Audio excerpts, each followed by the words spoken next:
मुख्यमंत्री फडणवीस आज धुळे, जळगाव आणि नागपूर दौऱ्यावर। नागपूरमध्ये फडणवीसांच्या 3 सभा तर उपमुख्यमंत्री शिंदेंचा ऐरोली आणि नवी मुंबईमध्ये रोड शो।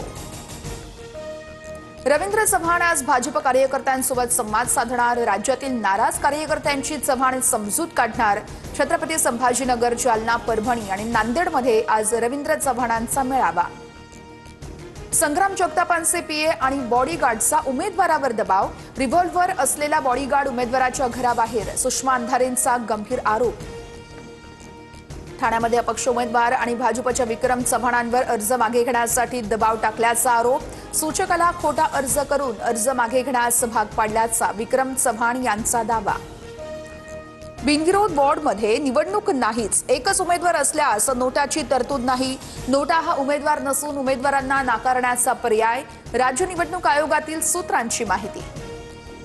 अविनाश जाधवांच्या आरोपाची राज्य निवडणूक आयोगाकडून गंभीर दखल। ठाणे महापालिका निवडणूक निरीक्षकांकडून अहवालही मागवल्याची माहिती। निवडणुकीत विरोधकांना पाणी पाजणार, पुण्यासाठी आम्ही काय केलं असं विचारणाऱ्यांनी आधी आरसा बघावा।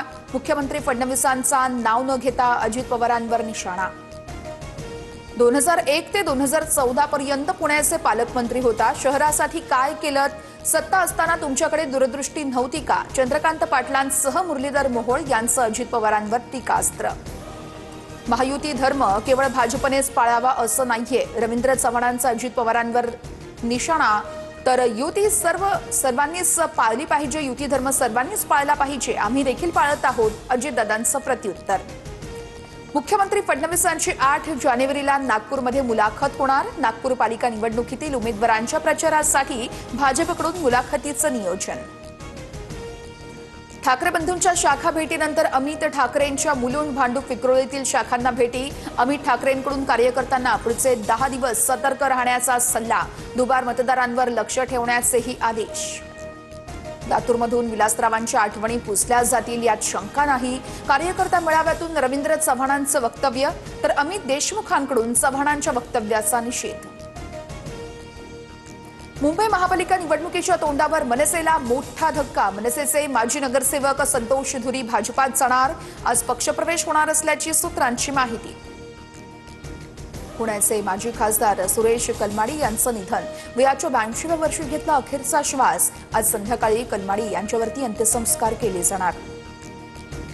पार्थ पवारांशी संबंधित कंपनीवर गैरव्यवहाराचा आरोप। डेक्कन शुगर टेक्नॉलॉजीजचा प्रतिक्रिया देण्यास नकार, तर संबंधित कंपनीनं परवानगी नसताना जागेची विक्री केल्याचाही आरोप। समरजित घाटगे फेब्रुवारीमध्ये भाजपात प्रवेश करणार असल्याची सूत्रांची माहिती। 8 जानेवारीला समरजित घाटगे कागलमध्ये मेळावा घेणार। मेळाव्यात जिल्हा परिषद निवडणुकीतील भूमिकेसंदर्भात निर्णय घेणार।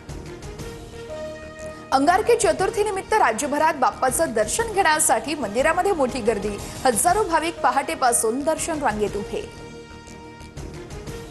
पश्चिम रेल्वे मार्गावरती कांदिवली ते बोरिवली 6व्या मार्गिकेसाठी ब्लॉक। आज आणि उद्या 215 लोकल रद्द। महाराष्ट्र क्रिकेट असोसिएशन निवडणुकीला अखेर स्थगिती। मुंबई हायकोर्टाचे निवडणूक अधिकाऱ्यांना आदेश। पुण्यातील सर परशुराम भाऊ कॉलेजचा निवडणुकीसाठी नव्यानं समावेश केलेल्या मतदारांवर आक्षेप। नाशिकमधील समृद्धी महामार्गासाठीच्या वृक्षतोडीला हरित लवादाची स्थगिती।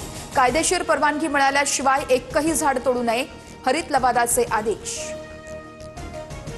मुंबईमध्ये हवेचा गुणवत्ता निर्देशांक 121 वर पोहोचला, मात्र इतर ठिकाणी AQI 256 पर्यंत।